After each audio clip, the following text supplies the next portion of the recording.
ಆತ್ಮೀಯ ವಿದ್ಯಾರ್ಥಿಗಳೇ, ನಾವು ಹಿಂದಿನ ತರಗತಿಯಲ್ಲಿ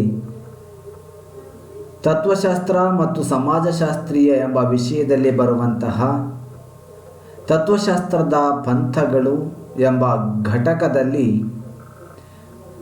ಆದರ್ಶವಾದ, ಧ್ಯೇಯವಾದ ಅಥವಾ ಭಾವನಾವಾದ ಎಂಬ ಸಿದ್ಧಾಂತವನ್ನು ಕುರಿತು ಚರ್ಚಿಸುತ್ತಿದ್ದೆವು.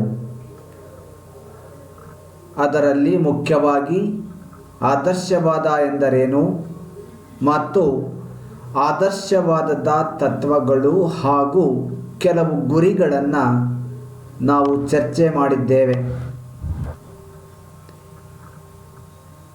My dear students, in the previous class we have discussed about the important philosophical theory, that is the idealism.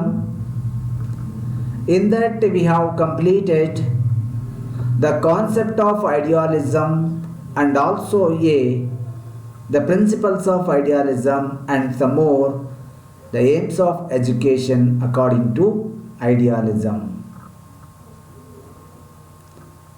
Today we shall discuss about the remaining part of the idealism regarding to the aims of education. Idealism and aims of education. ಇವತ್ತಿನ ತರಗತಿಯಲ್ಲಿ ನಾವು ಐಡಿಯಾಲಿಸಮ್ ಮತ್ತು ಶಿಕ್ಷಣದ ಗುರಿಗಳು ಎಂಬ ಭಾಗವನ್ನು ಮುಂದುವರಿಸೋಣ. ನಿಮಗೆಲ್ಲ ತಿಳಿದಿರುವಂತೆ ಈಗಾಗಲೇ ನಾವು ಈ ಸಿದ್ಧಾಂತದ ತತ್ವಗಳನ್ನು ತಿಳಿದುಕೊಂಡೆವು. ಹಾಗೆಯೇ ಈ ಸಿದ್ಧಾಂತವು ಶಿಕ್ಷಣದ ಗುರಿಗಳು ಯಾವುದಿರಬೇಕು ಎಂಬುದನ್ನು ಕುರಿತು ಚರ್ಚಿಸುವಂತಹ ಪ್ರಯತ್ನವನ್ನು ಮಾಡುತ್ತದೆ. ಅದರಲ್ಲಿ ಮುಖ್ಯವಾಗಿ the self realisation is the aim of education. ಈಗಾಗಲೇ ನಾವು ಅದನ್ನು ಚರ್ಚೆ ಮಾಡಿದ್ದೇವೆ.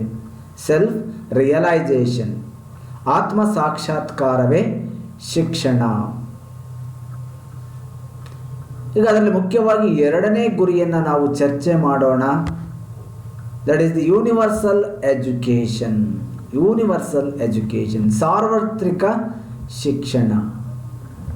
This is the second aim of education according to the idealism. ಸಾರ್ವತ್ರಿಕ ಶಿಕ್ಷಣ ನೀಡುವುದು ಆದರ್ಶವಾದಿಗಳು ಪ್ರತಿಪಾದನೆ ಮಾಡಿರುವ ಶಿಕ್ಷಣದ ಮತ್ತೊಂದು ಗುರಿಯಾಗಿದೆ. According to them, the universe is regarded as a thought process.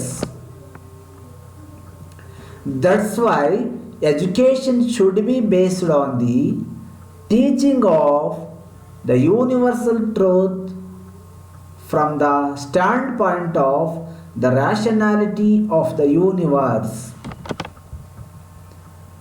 ಸಾಮಾನ್ಯವಾಗಿ ಆದರ್ಶವಾದಿಗಳು ಹೇಳ್ತಾರೆ ಸಾರ್ವತ್ರಿಕ ಶಿಕ್ಷಣ ನೀಡಬೇಕು.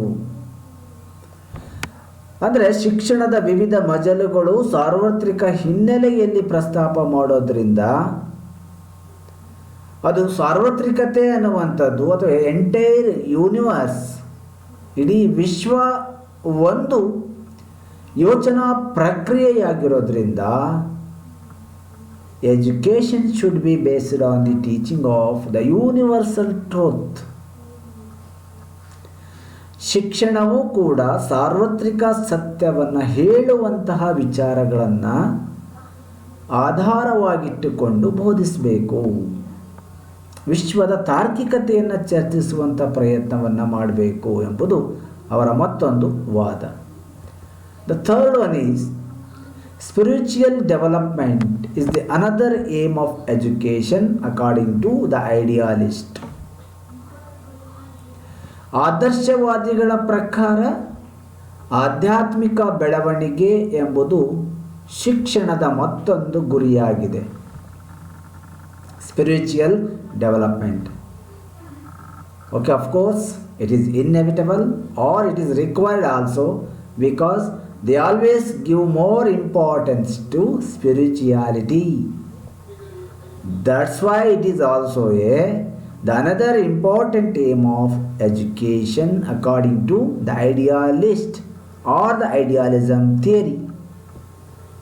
ಇದು ಸಹಜವಾಗಿ ಇದ್ದದ್ದೇ. ಆಧ್ಯಾತ್ಮಿಕ ಶಿಕ್ಷಣ, ಆಧ್ಯಾತ್ಮಿಕ ಬೆಳವಣಿಗೆ. ಯಾಕೆಂದರೆ ಅವರು ಇಡೀ ಪ್ರಪಂಚವನ್ನು ಎರಡು ಭಾಗ ಮಾಡಿದ್ದರು. ಅವರ ತತ್ವದಲ್ಲಿ ನೋಡ್ತೇವೆ ನಾವು, ಒಂದು spiritual world, the another one is the material world. ಹಾಗಾಗಿ ಆಧ್ಯಾತ್ಮಿಕ ಬೆಳವಣಿಗೆಗೆ ಹೆಚ್ಚಿನ ಗಮನವನ್ನು ಶಿಕ್ಷಣ ನೀಡಬೇಕು ಎಂದು ಪ್ರತಿಪಾದಿಸುತ್ತಾರೆ. Here the mankind through its culture to enter more and more fully into the spiritual realm, and also enter more and more fully into the spiritual realm, and also enlarge the boundaries of spiritual realm. ಯಾಕೆಂದರೆ ಇವತ್ತು ಮನುಷ್ಯ ಜೀವಿ ತನ್ನ ಸಂಸ್ಕೃತಿ ಯುದ್ಧಕ್ಕೂ ಕೂಡ ಸಂಪೂರ್ಣವಾಗಿ ಆಧ್ಯಾತ್ಮಿಕತೆಯನ್ನು ಪಾಲಿಸಿಕೊಂಡೇ ಬರಬೇಕಾಗುತ್ತೆ. ಹೆಚ್ಚು ಹೆಚ್ಚು ಆಧ್ಯಾತ್ಮಿಕದೆಡೆ ತನ್ನ ಪಯಣವನ್ನು ಬೆಳೆಸಬೇಕಾಗುತ್ತೆ. ಆ ಹಿನ್ನೆಲೆಯಲ್ಲಿ ಇವೆಲ್ಲ ಅಂಶಗಳು ಕೂಡ ಬಹಳಷ್ಟು ಮುಖ್ಯವಾದಂಥವುಗಳೇ ಇವೆಲ್ಲವೂ ಕೂಡ ಅಷ್ಟೇ. ಹಾಗಾಗಿ ಅವರು ಹೇಳ್ತಾರೆ, ತನ್ನ ಆಧ್ಯಾತ್ಮಿಕ ಬೌಂಡರಿಯನ್ನು ವಿಕಾಸ ಮಾಡಿಕೊಳ್ಬೇಕು, ಎಲ್ಲ ಕಡೆ ವಿಸ್ತರಿಸ್ಕೊಳ್ಬೇಕು ಅನ್ನುವಂಥದ್ದು ಅವರ ಒಂದು ವಾದ ಆಗುತ್ತೆ. ಆ ಹಿನ್ನೆಲೆಯಲ್ಲಿ ಇವೆಲ್ಲ ಪ್ರಯತ್ನಗಳನ್ನು ಎಲ್ಲರೂ ಕೂಡ ಮಾಡುವ ನಿಟ್ಟಿನಲ್ಲಿ ಪ್ರಯತ್ನಿಸಬೇಕು. That is the spiritual development. The fourth one is transmission and promotion of cultural heritage. It is also the aim of education according to idealist or idealism. ಆದರ್ಶವಾದಿಗಳ ಪ್ರಕಾರ ಶಿಕ್ಷಣದ ಮತ್ತೊಂದು ಗುರಿ ಯಾವುದು ಅಂದರೆ ಸಾಂಸ್ಕೃತಿಕ ಪರಂಪರೆಯನ್ನು ವರ್ಗಾವಣೆ ಮಾಡೋದು ಮತ್ತು ಉತ್ತೇಜನಗೊಳಿಸುವುದು. ಸಾಂಸ್ಕೃತಿಕ ಪರಂಪರೆಯನ್ನು ವರ್ಗಾವಣೆ ಮಾಡೋದು, transmission of the culture, transmission of the cultural heritage, and transmission of the cultural heritage from one generation to another generation, and promotion of the cultural heritage or culture from one generation to another generation. It is the important aim of the education according to the idealist. ಆದರ್ಶವಾದಿಗಳು ಹೇಳ್ತಾರೆ, ಸಂಸ್ಕೃತಿಯ ಬದಲಾವಣೆ ಶಿಕ್ಷಣದ ಗುರಿಯಾಗಬೇಕು, ಸಂಸ್ಕೃತಿಯ ಉತ್ತೇಜನ ಶಿಕ್ಷಣದ ಗುರಿಯಾಗಬೇಕು. The aim of idealist or the aim of idealistic education is the preservation of the culture, the enrichment of the culture and the transmission of the culture. ಸಾಮಾನ್ಯವಾಗಿ ಅವರು ಹೇಳೋದು, ಶಿಕ್ಷಣ ಇವತ್ತು ಅತ್ಯುತ್ತಮವಾದ ಕೆಲಸಗಳನ್ನು ಮಾಡ್ತಾ ಇದೆ, ಮಾಡಬೇಕು ಕೂಡ. ಅದುವೇ ಸಂಸ್ಕೃತಿಯ ರಕ್ಷಣೆ, ಸಂಸ್ಕೃತಿಯನ್ನು ಉತ್ತೇಜನಗೊಳಿಸೋದು ಮತ್ತು ಸಂಸ್ಕೃತಿಯನ್ನು ಒಂದು ಜನಾಂಗದಿಂದ ಮತ್ತೊಂದು ಜನಾಂಗಕ್ಕೆ ವರ್ಗಾವಣೆ ಮಾಡುವುದು. This is the transmission of the culture. This is also the another important aim of education according to idealist. Okay, let us see the other aims of education according to the idealist. The fifth one is cultivation of moral values. The another important aims of education according to idealist is cultivation of moral values. ನೈತಿಕ ಮೌಲ್ಯಗಳನ್ನು ಬೆಳೆಸುವುದು. Cultivation ಅಂದರೆ ಬೆಳೆಸುವುದು. Here the process of education must lead to the deepest spiritual insight, to the highest moral and spiritual insight. What purpose we have to develop? For the purpose of the highest moral and the spiritual conduct among the citizens, among the persons, among the individual, among the children, among the society. That is the important role of the education. That is the important aim of education according to the idealism or idealist. ಆದರ್ಶವಾದಿಗಳ ಪ್ರಕಾರ ಶಿಕ್ಷಣದ ಗುರಿ ಏನಪ್ಪ ಅಂದರೆ, ಮತ್ತೊಂದು ಗುರಿ ಉದಾತ್ತವಾದ ನೈತಿಕ ಮೌಲ್ಯಗಳ ಬೆಳವಣಿಗೆ. ಯಾವಾಗ ಶಿಕ್ಷಣ ಪರಿಪೂರ್ಣ ಆಗುತ್ತೆ ಅಂದರೆ, ಶಿಕ್ಷಣವು ವ್ಯಕ್ತಿಗಳಲ್ಲಿ ಬಹಳಷ್ಟು ಆಳವಾಗಿ, ಬಹಳಷ್ಟು ಎತ್ತರದಲ್ಲಿ ತನ್ನೊಳಗೆ ಮಿಳಿತವಾಗುವಂತೆ ಆಧ್ಯಾತ್ಮಿಕ ಮೌಲ್ಯಗಳನ್ನು ಹೆಚ್ಚು ಹೆಚ್ಚು ಬೆಳೆಸುವಂಥ ಪ್ರಯತ್ನ ಮಾಡಿದಾಗ ಅದಕ್ಕೆ ಶಿಕ್ಷಣಕ್ಕೊಂದು ಅರ್ಥವಿರುತ್ತದೆ. ಯಾಕೆ ಹೆಚ್ಚು ಹೆಚ್ಚು ಬೆಳೆಸಬೇಕು?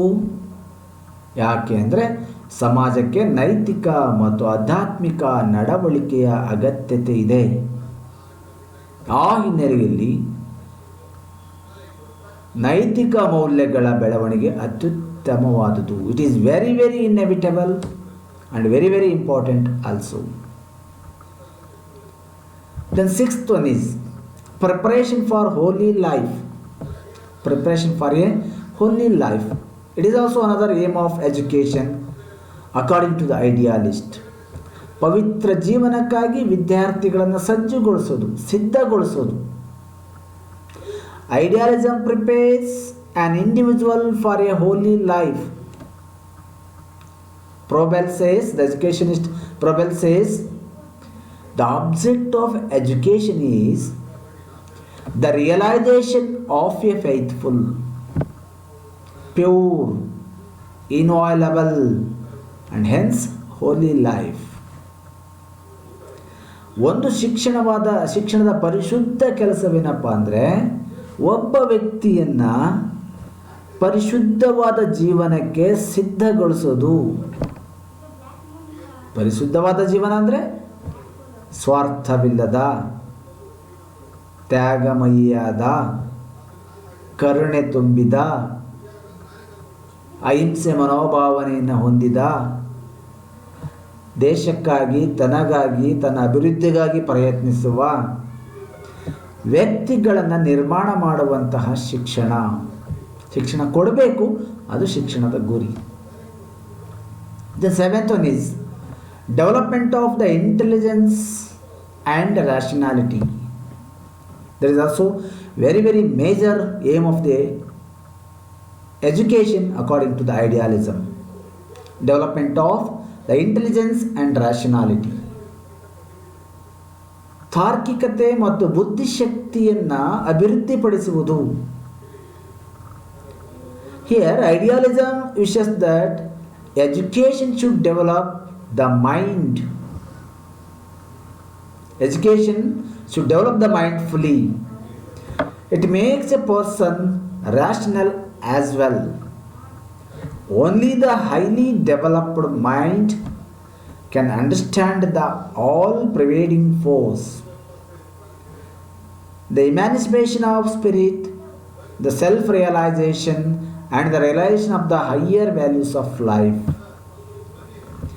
ಇವತ್ತು ಶಿಕ್ಷಣದ ಕೆಲಸ ಏನಾಗಬೇಕಾಗಿದೆ ಅಂದರೆ, ಪ್ರತಿಯೊಬ್ಬರನ್ನು ಕೂಡ ತಾರ್ಕಿಕವಾಗಿ ಯೋಚನೆ ಮಾಡುವಂಥವ್ರನ್ನು ಮಾಡಬೇಕಾಗಿದೆ ಮತ್ತು ಬುದ್ಧಿವಂತರನ್ನಾಗಿ ಮಾಡುವಂಥ ಪ್ರಯತ್ನ ಇವತ್ತು ಬೇಕಾಗಿದೆ, ಅಗತ್ಯವಾಗಿದೆ. ಆ ಹಿನ್ನೆಲೆಯಲ್ಲಿ ವ್ಯಕ್ತಿಗಳಲ್ಲಿ ತಾರ್ಕಿಕ ವಿವೇಚನೆ ಮತ್ತು ಬುದ್ಧಿಶಕ್ತಿಯನ್ನು ಬೆಳೆಸುವ ಪ್ರಯತ್ನವನ್ನು ಮಾಡಬೇಕು. ಇದು ತತ್ವಶಾಸ್ತ್ರದ ಶಿಕ್ಷಣದ ಗುರಿಗಳಲ್ಲಿ ಅತಿ ಮುಖ್ಯವಾದವುಗಳು. Okay, let us see the another important points regarding to the idealism. That is the idealism and curriculum. ಆದರ್ಶವಾದ ಮತ್ತು ಪಠ್ಯಕ್ರಮ. ಆದರ್ಶವಾದ ಏನು ಹೇಳುತ್ತೆ? ಆದರ್ಶವಾದದ ಪ್ರಕಾರ ಪಠ್ಯಕ್ರಮ ಯಾವುದಿರಬೇಕು? ಯಾವ ಪಠ್ಯಕ್ರಮವನ್ನು ಆದರ್ಶವಾದಿಗಳು ಶಿಫಾರಸು ಮಾಡ್ತಾರೆ? According to idealism theory or according to idealist, what is the curriculum or what are the textbook? Here idealists give more importance to thought, feelings, ideals, values than to the child and his activities. Idealists give more importance to thought, feelings, ideals and values than to the child and his activities. ಮಗುವಿನ ಚಟುವಟಿಕೆಗಳಿಗಿಂತ ಮುಖ್ಯವಾಗಿ ಆದರ್ಶವಾದಿಗಳು ಅವನ ಯೋಚನೆಗಳಿಗೆ, ಭಾವನೆಗಳಿಗೆ, ಆದರ್ಶಗಳಿಗೆ, ಮೌಲ್ಯಗಳಿಗೆ ಹೆಚ್ಚು ಬೆಲೆಯನ್ನು ಕೊಡುತ್ತಾರೆ. ಹಾಗಾಗಿ curriculum ಕೂಡ ಅದೇ ಇರಬೇಕು ಅಂತ ಅಭಿಪ್ರಾಯ ಅಷ್ಟೇ. They firmly hold that curriculum should be concerned with the whole humanity and its experiences. ಶಿಕ್ಷಣ ವ್ಯವಸ್ಥೆ ರಚನೆ ಮಾಡುವಂತಹ ಪಠ್ಯಕ್ರಮ ಸಂಪೂರ್ಣವಾಗಿ ಮಾನವನ ಮಾನವೀಯತೆಯ ಅನುಭವಗಳನ್ನು ಒಳಗೊಂಡಂತೆ ಇರಬೇಕು. ಆ ಥರದ ಕರಿಕ್ಯುಲಮನ್ನು ಕೊಡಿ, ಶಿಕ್ಷಣದಲ್ಲಿ ಆ ಥರದ ಕರಿಕ್ಯುಲಮ್ ಇರಬೇಕು ಅಂತೇಳಿ ಆದರ್ಶವಾದಿಗಳು ಹೇಳ್ತಾರೆ. The curriculum should give the good mental experience of all types. So the cognition, affecting and conation should find due place. Means knowledge, feeling, striving ಇವೆಲ್ಲ ಕೂಡ ಮೆಂಟಲ್ ಎಕ್ಸ್ಪೀರಿಯನ್ಸಸ್. ಮಗುವಿಗೆ ಮಾನಸಿಕ ತರಬೇತಿಯನ್ನು ಕೊಡಬೇಕು. ಮಾನಸಿಕ ತರಬೇತಿಯನ್ನು ಕೊಟ್ಟು ಮಕ್ಕಳಿಗೆ ಕಲಿಯಲು ಅವಕಾಶವನ್ನು ಕೊಡಬೇಕು ಅಂತ ಹೇಳ್ತಾರೆ. ಹಾಗಾದರೆ ಏನೇನು ಸಬ್ಜೆಕ್ಟ್ ಇರಬೇಕು ಅಂತ ಹೇಳ್ತಾರೆ? ಯಾವುದು ಕರಿಕ್ಯುಲಮ್ ಇರಬೇಕು ಅಂತ ಹೇಳ್ತಾರೆ? Sciences and arts should be taught as fully integrated. Science ಇರಲಿ, ಆರ್ಟ್ಸು ಇರಲಿ, ವಿಜ್ಞಾನವೂ ಇರಲಿ, ಕಲಾ ವಿಷಯಗಳು ಇರಲಿ ಕಲಿಯೋದಕ್ಕೆ. Subjects like religion, ethics, philosophy, ಧರ್ಮ ಇರಲಿ, ನೀತಿಕತೆಗಳಿರಲಿ ಮತ್ತು ತತ್ವಶಾಸ್ತ್ರವಿರಲಿ ಅಂತ ಹೇಳ್ತಾರೆ. Mainly history, literature should be provided in the curriculum ಅಂತ ಹೇಳ್ತಾರೆ. ಸಾಹಿತ್ಯವನ್ನು, ಇತಿಹಾಸವನ್ನು ಪಠ್ಯಕ್ರಮದಲ್ಲಿ ಕೊಡಬೇಕು ಅಂತ ಹೇಳ್ತಾರೆ. So health, hygiene, games and the sports should find an important place in the curriculum. ಇವಿಷ್ಟೇ ಅಲ್ಲ, ಪಾಠದ ಜೊತೆ ಆರೋಗ್ಯದ ಬಗೆಗೆ, ಸ್ವಚ್ಛತೆ ಬಗೆಗೆ, ಆಟಗಳ ಬಗೆಗೆ, ಕ್ರೀಡೆಗಳ ಬಗೆಗೆ ಹೆಚ್ಚಿನ ಸ್ಥಾನವನ್ನು ಕೊಡಬೇಕು ಅಂತ ಹೇಳ್ತಾರೆ. This is all about regarding to the idealism and curriculum. ಇದೆಲ್ಲವೂ ಕೂಡ ಆದರ್ಶವಾದಿಗಳ ಪ್ರಕಾರ ಪಠ್ಯವಸ್ತು ಹೇಗಿರಬೇಕು ಎಂಬುದರ ಒಂದು ವಿಚಾರ. Okay, let us see the what are the methods of teaching according to idealism or idealist. ಆದರ್ಶವಾದಿಗಳು ಸಜೆಸ್ಟ್ ಮಾಡುವಂತಹ ಬೋಧನಾ ವಿಧಾನಗಳು ಯಾವುದು?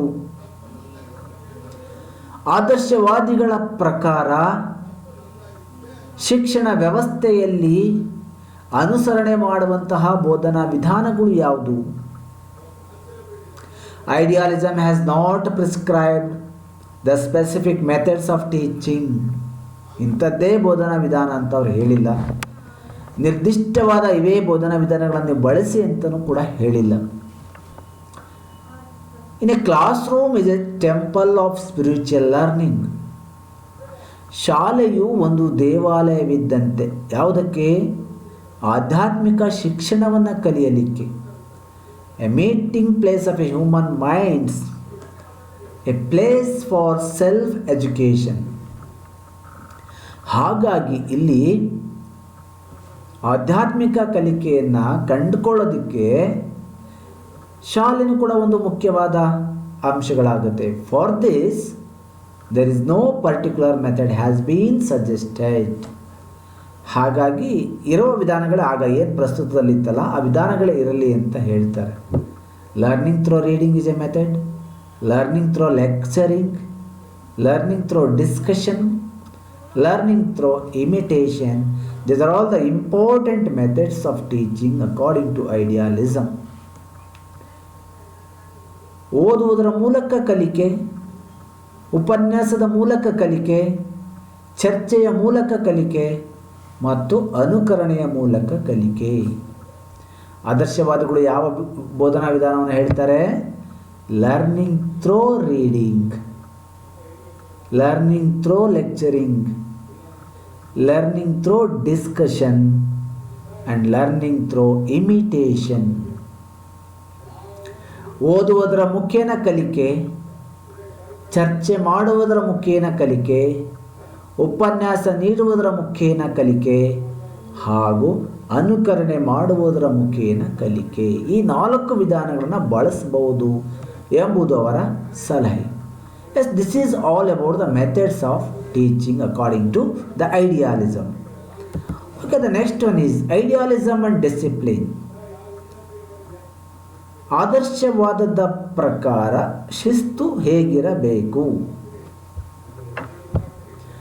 Here idealism wants to keep the child under discipline. ಆದರ್ಶವಾದಿಗಳು ಯಾವಾಗಲೂ ಮಕ್ಕಳು ಶಿಸ್ತಿನಲ್ಲಿಯೇ ಇರಬೇಕು ಎಂಬುದು ಅವರ ಅಭಿಪ್ರಾಯ. Idealists believe that there can be no spiritual development of the child without discipline. ಆದರ್ಶವಾದಿಗಳು ನಂಬೋದೇನು ಅಂದರೆ, ಯಾವ ಮಗುವಿನಲ್ಲಿ ಶಿಸ್ತು ಇರುವುದಿಲ್ಲವೋ ಅವರಲ್ಲಿ ಆಧ್ಯಾತ್ಮಿಕತೆಯನ್ನು ಬೆಳೆಸಲು ಸಾಧ್ಯವಿಲ್ಲ. ಆಧ್ಯಾತ್ಮಿಕತೆ ಅಂದರೆ ಯೋಗ, ಧ್ಯಾನ, ತಪ, ಜಪ ಇವೆಲ್ಲವೂ ಕೂಡ ಆಧ್ಯಾತ್ಮಿಕೆಯ ಬೇರೆ ಬೇರೆ ಮಜಲುಗಳು. ಹಾಗಾಗಿ ಅವುಗಳನ್ನು ಬಳಸೋದಕ್ಕೆ ಸಾಧ್ಯತೆ ಆಗೋದಿಲ್ಲ. This leads to inner discipline. The discipline is not to be imposed on pupils. ಅವ್ರ ಪ್ರಕಾರ ಏನು ಹೇಳ್ತಾರೆ ಅಂದರೆ, ಶಿಸ್ತು ಅಂದರೆ ಅವರಲ್ಲೇ ಇರಬೇಕು, ಯಾರೋ ಬಂದು ಒತ್ತಾಯದಿಂದ ಬೆಳೆಸುವಂಥದ್ದಲ್ಲ. ಅವನಲ್ಲೇ ಶಿಸ್ತು ಮೈಕೊಂಡಿರಬೇಕು ಅಥವಾ ರೂಢಿಗತವಾಗಿರಬೇಕು. ಆ ಶಿಸ್ತನ್ನು ಅವನೇ ಸ್ವತಃ ಅಳವಡಿಸಿಕೊಂಡಿರಬೇಕು. ಅದನ್ನು ನಾವು ಸೆಲ್ಫ್ ಡಿಸಿಪ್ಲಿನ್ ಅಂತ ಹೇಳ್ತೀವಿ. ಅದನ್ನು ಬಹಳಷ್ಟು ಇಷ್ಟಪಡ್ತಾರೆ. ನಾವು ಯಾರ್ದೋ ಒತ್ತಡಕ್ಕೆ ಹೀಗೆ ಕೂತ್ಕೊಳ್ಬೇಕು ಅಲ್ಲ, ಅಥವಾ ಯಾರೋ ನೋಡ್ತಾ ಇದ್ದಾರೆ ಅನ್ನೋ ಕಾರಣಕ್ಕೆ ಮಾತ್ರ ಕೂತ್ಕೊಳ್ಬೇಕು ಅಂತ ಅಲ್ಲ, ನಾನು ಹೀಗೆಯೇ ಇರಬೇಕು ಅನ್ನೋದು ಐಡಿಯಾಲಿಸಮ್ರವರ ಒಂದು ತತ್ವ. The teacher has only to help them to develop self discipline and through that self knowledge. ಶಿಕ್ಷಕ ಸಹಾಯ ಮಾಡಬೇಕು, ಸ್ವಯಂ ಶಿಸ್ತನ್ನು ಬೆಳೆಸ್ಕೊಳ್ಳಿ, ಸ್ವಯಂ ಜ್ಞಾನವನ್ನು ಬೆಳೆಸ್ಕೊಳ್ಳಿ ಅಂತ ಶಿಕ್ಷಕ ಸಹಾಯ ಮಾಡಬೇಕು ಅಷ್ಟೇ. ಅದರ ಹೊರತಾಗಿ ಬೇರಾವುದೇ ವಿಚಾರಗಳು ಇರಬಾರದು. Self insight and self analysis are the main disciplinary factors. ನಿಮ್ಮನ್ನು ನೀವೇ ನೋಡ್ಕೊಳ್ರಿ, ಯಾರು ನೋಡಿ ನಿಮ್ಮನ್ನು ಹೊಗಳಬೇಕು. ನಿಮ್ಮನ್ನು ನೀವೇ ಅನಾಲಿಸಿಸ್ ಮಾಡ್ಕೊಳ್ಳಿ. ಬೇರೆಯವರಿಂದ ನಿಮಗೆ ಸರ್ಟಿಫಿಕೇಟ್ ಬೇಡ. ನಿಮ್ಮನ್ನು ನೀವೇ ಅರ್ಥ ಮಾಡ್ಕೊಳ್ಳಿ. ಗಂಟೆಗೊಮ್ಮೆ, ಗಳಿಗೆಗೊಮ್ಮೆ, ಕ್ಷಣಕ್ಕೊಮ್ಮೆ, ನಿಮಿಷಕ್ಕೊಮ್ಮೆ ನಿಮ್ಮನ್ನು ನೀವೇ ಅರ್ಥ ಮಾಡ್ಕೊಳ್ಳಿ, ನಿಮ್ಮನ್ನು ನೀವೇ ನೋಡ್ಕೊಳ್ಳಿ. ಆತ್ಮದ ಒಳಹೊಕ್ಕು ಪರಿಶೋಧನೆ ಮಾಡ್ಕೊಳ್ಳಿ. Insight, probing inside ourselves. The main task of education is the cultivation of higher values of life through moral and religious education. ಅವರು ಹೇಳ್ತಾರೆ ತಮ್ಮನ್ನು ತಾವು ಕನ್ಸಿಡರ್ ಮಾಡಿಕೊಳ್ಬೇಕು ಅಂತ. This is all about the concept of the discipline ಅಲ್ವಾ. ಸ್ವಯಂ ಶಿಸ್ತು ಅನ್ನೋದಿರುತ್ತಲ್ಲ, ಅದು ಬಹಳಷ್ಟು ಮುಖ್ಯ ರೀ, ಬಹಳಷ್ಟು ಮುಖ್ಯ. ಆ ಹಿನ್ನೆಲೆಯಲ್ಲಿ ಸ್ವಯಂ ಶಿಸ್ತನ್ನು ಬೆಳೆಸಿಕೊಳ್ಳುವಂಥ ಪ್ರಯತ್ನ ಪ್ರತಿಯೊಬ್ಬರದ್ದು ಆಗಬೇಕು ಅನ್ನುವಂಥದ್ದು ಕೂಡ ನನ್ನ ಒಂದು ಭಾವನೆ. ಅದಕ್ಕೋಸ್ಕರ they always suggest regarding to the self discipline. ಆದರ್ಶವಾದಿಗಳು ಏನು ಸಲಹೆ ಮಾಡ್ತಾರೆ ಅಂದರೆ ಸ್ವಯಂ ಶಿಸ್ತಿಗೆ ಸಲಹೆ ಮಾಡ್ತಾರೆ. ನಾವ್ಯಾರೋ ಮಾರ್ಕ್ಸ್ ಕೊಡ್ತಾರೆ ಅಂತೇಳಿ ಸರಿಯಾಗಿ ಬರ್ತೀವಿ ಕಾಲೇಜಿಗೆ, ಅಥವಾ ಟೆಸ್ಟನ್ನು ಅಟೆಂಡ್ ಮಾಡ್ತೇವೆ, ಅಥವಾ ಕ್ಲಾಸಲ್ಲಿ ಕೂತ್ಕೊಳ್ತೀವಿ. ಅಯ್ಯೋ ಇಲ್ಲಿ ಹೋದ್ರೆ ಇಂಟರ್ನಲ್ ಮಾರ್ಕ್ಸ್ ಕೊಡಲ್ಲ, ನಾನು ಕೂತ್ಕೊಳ್ಬೇಕು, ನಾನು ಕಲಿಬೇಕು, ನನಗೆ ಆಸಕ್ತಿ ಇರಬೇಕು, ನನ್ನ ಕೆಲಸನೇ ಅದು ಅನ್ನೋ ದೃಷ್ಟಿಯಲ್ಲಿ ಆ ಪ್ರಯತ್ನಗಳಿರಲ್ಲ. ಹಾಗಾಗಿ ಇವತ್ತು ಬಹುಶಃ ಎಲ್ಲ ವ್ಯಕ್ತಿಗಳು ಕೂಡ ಅತಿ ಮುಖ್ಯವಾದ ಪಾಲನೆಯಲ್ಲಿ ಅಂದರೆ ಶಿಸ್ತಿನಲ್ಲಿ ತಮ್ಮ ಪ್ರಮುಖ ಪಾತ್ರವನ್ನು ವಹಿಸುತ್ತಾರೆ. As it is the last concept regarding to the idealism and teacher. ಆದರ್ಶವಾದ ಮತ್ತು ಶಿಕ್ಷಕರು. ಆದರ್ಶವಾದದ ಪ್ರಕಾರ ಶಿಕ್ಷಕರ ಪಾತ್ರ ಏನು? It is very very important factors regarding to the idealism. Why it is very very important? Because you are all would be teachers. You are all going to a teaching profession. You are all selected a good profession, teacher profession. That is the noblest one profession. That's why it is very very essential. ಯಾಕೆ ಇದು ನಿಮಗೆ ಮುಖ್ಯ ಆಗುತ್ತೆ ಈ ಪಾತ್ರ ಅಂದರೆ, ನೀವು ಶಿಕ್ಷಕರಾಗಲಿಕ್ಕೆ ಹೊರಟಿದ್ದೀರಿ, ಶಿಕ್ಷಕ ವೃತ್ತಿಯನ್ನು ಬಯಸಿ ಬಂದಿದ್ದೀರಿ. ಯಾಕೆಂದರೆ ಶಿಕ್ಷಕ ವೃತ್ತಿ ಒಂದು ಪವಿತ್ರವಾದ ವೃತ್ತಿ. ಆ ಹಿನ್ನೆಲೆಯಲ್ಲಿ ಇದು ಬಹಳಷ್ಟು ಮಹತ್ವ ಆಗುತ್ತೆ. ಆದರ್ಶವಾದಿಗಳ ಪ್ರಕಾರ ಶಿಕ್ಷಕ ಹೇಗಿರಬೇಕು? Idealism assigns a special role to the teacher. ಒಂದು ವಿಶೇಷ ಸ್ಥಾನವನ್ನು ಕೊಟ್ಬಿಟ್ಟಿದ್ದಾರೆ ಆದರ್ಶವಾದಿಗಳು. It considers the teacher as a spiritual guide for the child. It considers teacher as a spiritual guide for a child. ಎಷ್ಟು ಚೆನ್ನಾಗಿದೆ ವ್ಯಾಖ್ಯೆ.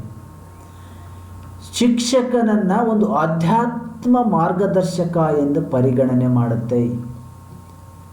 ಮಗುವಿನ ಆಧ್ಯಾತ್ಮ ಮಾರ್ಗದರ್ಶಕ ಆಧ್ಯಾತ್ಮವಾದಿಗಳು. ಹಾಗಾಗಿ ಶಿಕ್ಷಕನಲ್ಲಿ ಆ ಸ್ಥಾನ ಹೆಚ್ಚು ಸೂಕ್ತ. The teacher serves as A living model for the students. The teacher serves as A living model for the students. ವಿದ್ಯಾರ್ಥಿಗಳಿಗೆ ಶಿಕ್ಷಕ ಒಂದು ಜೀವಂತ ಮಾದರಿ ಇದ್ದಂತೆ. ನಾವು ಹೇಳ್ತೀವಿ ಟೀಚರನ್ನು ನೋಡಿ ಕಲಿಯೋ ಮಕ್ಕಳು ಬಹಳ ಇರ್ತಾರೆ. ಅದಕ್ಕೆ ಅವ್ರು ಹೇಳಿದ್ದು ಇಮಿಟೇಷನ್ ಮೆಥಡಾಲಜಿನ ಯೂಸ್ ಮಾಡ್ತಾರೆ. ಇಮಿಟೇಷನ್ ಅಂದರೆ ಅನುಕರಣೆ. ನಾನು ಹೇಗೆ ಡ್ರೆಸ್ ಹಾಕ್ಕೊಂಡು ಬರ್ತೀನೋ, ಹೇಗೆ ನಾನು ಮೇಕಪ್ ಮಾಡ್ಕೊಂಡು ಬರ್ತೀನೋ, ಹೇಗೆ ನಾನು ನೀಟಾಗಿ ಬರ್ತೀನೋ, ನನ್ನ ಮಾತುಗಳು ಹೇಗಿರುತ್ತೋ ಅದೇ ಥರನಾಗಿ ವಿದ್ಯಾರ್ಥಿಗಳು ಬರೋದಕ್ಕೆ ಪ್ರಾರಂಭ ಮಾಡ್ತಾರೆ. They always follow my character, my styles, my speeching capacity or my conversation capacity or my conduct or character.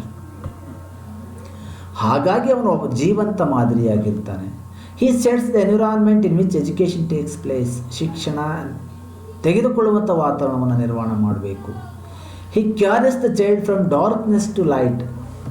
ಆ ಕತ್ತಲಿಂದ ಅಂದರೆ ದಡ್ಡ ಹುಡುಗನನ್ನು ಬುದ್ಧಿವಂತನನ್ನಾಗಿ ಮಾಡಬೇಕು, ಅನಾಗರಿಕನನ್ನು ನಾಗರಿಕನನ್ನಾಗಿ ಮಾಡಬೇಕು. He's guide the students towards utmost possible perfection. ಎಷ್ಟು ಸಾಧ್ಯನೋ ಅಷ್ಟು ಅವನನ್ನು ತಿದ್ದಬೇಕು, ಅವನಿಗೆ ಮಾರ್ಗದರ್ಶನವನ್ನು ನೀಡಬೇಕು. Idealism regards the teacher as the priest of man's spiritual heritage. ಆದರ್ಶವಾದಿಗಳು ಏನು ಯೋಚನೆ ಮಾಡ್ತಾರೆ ಗೊತ್ತಾ?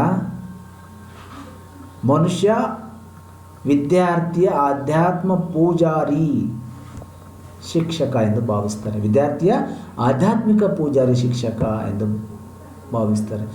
Is a coworker with God in perfecting man. ಮನುಷ್ಯನಲ್ಲಿ ದೇವರಲ್ಲಿ ಮನುಷ್ಯನನ್ನು ಸಂಯೋಗ ಮಾಡುವಲ್ಲಿ ಇವನು ಮಧ್ಯವರ್ತಿಯಾಗಿ ಕೆಲಸ ಮಾಡ್ತಾನೆ, ಅಂದರೆ ಒಳ್ಳೆಯ ಕೆಲಸವನ್ನು ಕಲಿಸ್ತಾನೆ. Coworker with God in perfecting the man. An idealist teacher is a philosopher, friend, guide. ಒಬ್ಬ ಆದರ್ಶವಾದಿ ಶಿಕ್ಷಕ, ಉತ್ತಮ ಮಾರ್ಗದರ್ಶಕ, ಉತ್ತಮ ಸ್ನೇಹಿತ ಆಗಿರ್ತಾನೆ. ಆ ಹಿನ್ನೆಲೆಯಲ್ಲಿ ಪ್ರಯತ್ನವನ್ನು ಮಾಡಬೇಕು. Yes my dear friends, this is all about the concept of the idealism and the different educational aspect. ಇಷ್ಟು ವಿಚಾರಗಳೆಲ್ಲವೂ ಕೂಡ ಆದರ್ಶವಾದದ ಪ್ರಕಾರ ಶಿಕ್ಷಣದ ವಿವಿಧ ಅಂಶಗಳು ಹೇಗಿರಬೇಕು ಎಂಬುದರ ಕುರಿತಾದಂಥ ಪ್ರತಿಪಾದನೆಯನ್ನು ಅವರು ಮಾಡಿದ್ದಾರೆ. Thank you.